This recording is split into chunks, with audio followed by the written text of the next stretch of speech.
Yeah, I'm Ben. I'm currently at NTU doing film, and that was actually my final project for my foundation 4D class.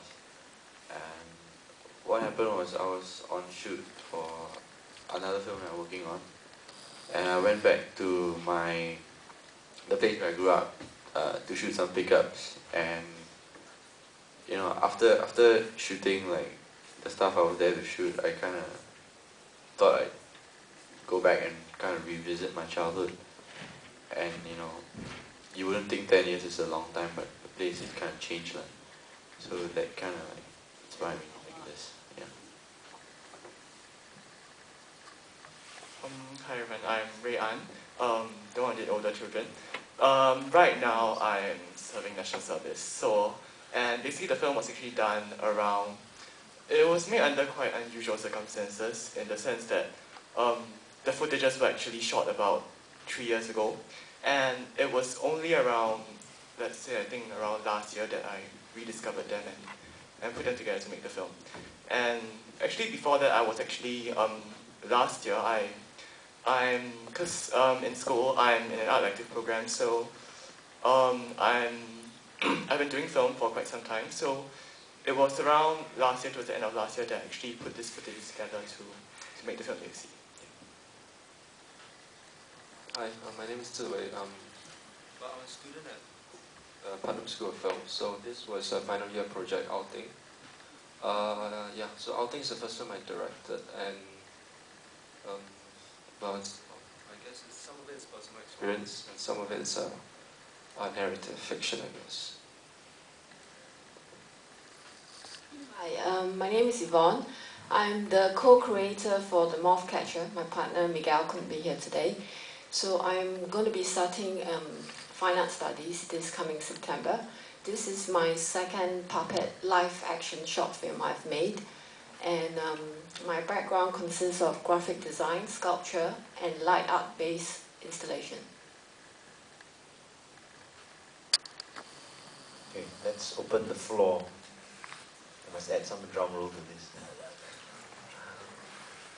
Anyone would like to fire the first salvo?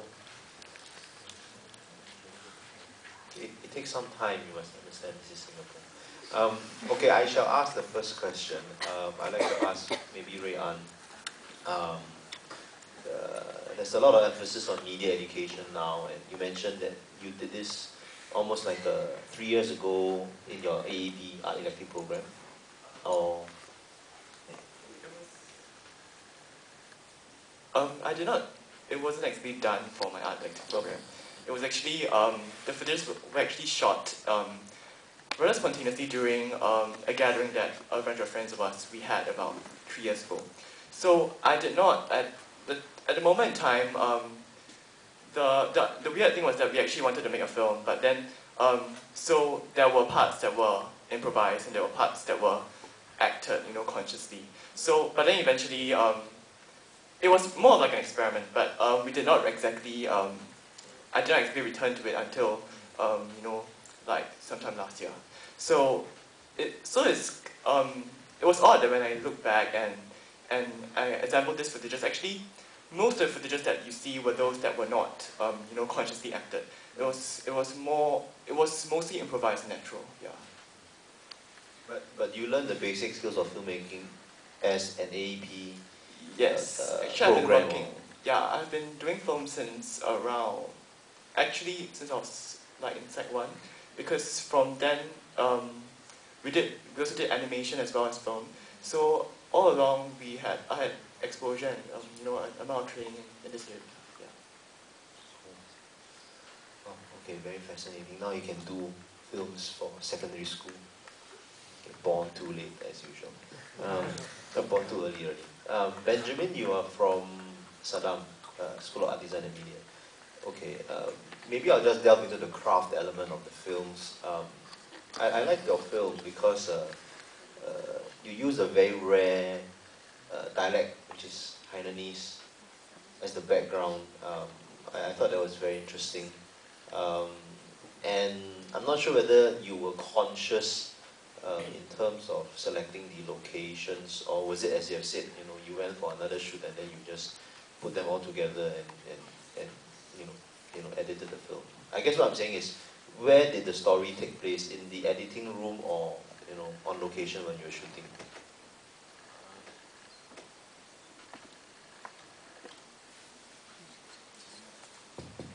Yeah, it's done mostly in the editing room because I went around Singapore shooting footages and I thought, kind of like the old buildings in Singapore and all that stuff that you don't really see anymore. And then after that, what happened was I went back and then I crafted the story. Yeah. Was it film or was it video, or you shot on? Shot on video. Okay.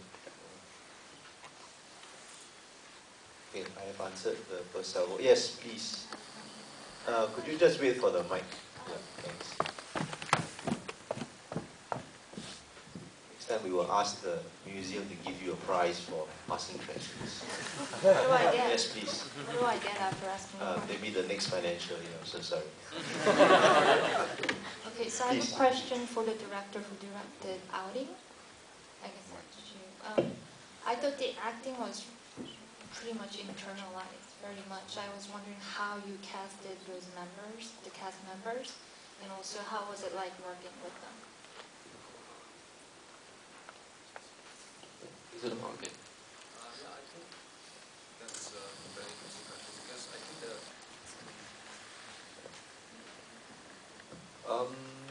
I think a lot of people did come out and tell me about the actor in the old man, I think, and I think he's here today actually. I think it's like over there. One more applause.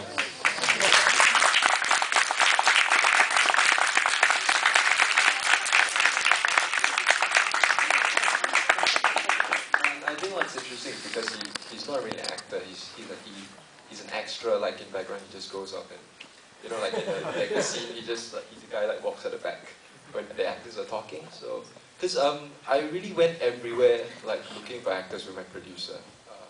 Like we basically went like almost like every cynicism home, every old folks club looking for the actor because I think it's very important. And somehow I met this production manager who said, she got this contact number for like extras, and I was like, oh, I'll give it a shot, I guess. So actually, when he turned up, because he's actually not like that at all.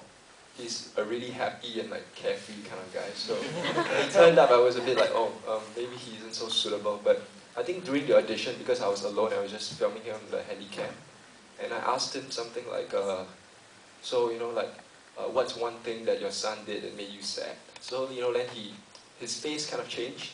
So when I was looking at it through the viewfinder, I was like, wow, yeah, this guy, he has this personality that I can bring out. So during the rehearsals, I guess we focus a lot on that, like to his body movements, his action, his motion, maybe even his expressions. And so I just improvised to that a lot. So we just did a lot of exercises with him, like he would come down and rehearse, and just not even with the script, just basically like really normal things, maybe like walking around or cooking something for your kid. So just to get him to the mode of this character.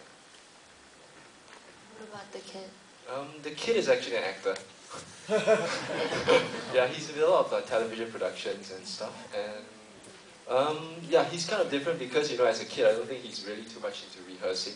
So what I did was I play a lot of games with him. We would go through,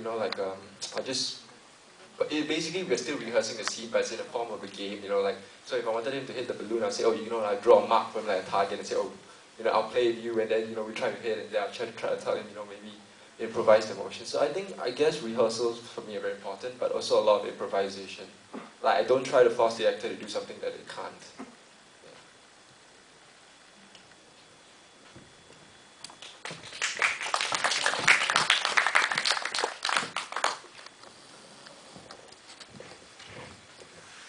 Any questions on the...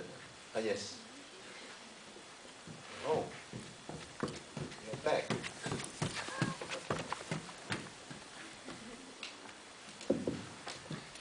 This is a question for Yvonne. I'm hoping you could tell us a bit about the production process for your film. How large was your set? Was it in your apartment or your common room? Where did you actually make the movie? And then I noticed at the end that a lot of your sponsorship was from the UK. So something you could share a bit about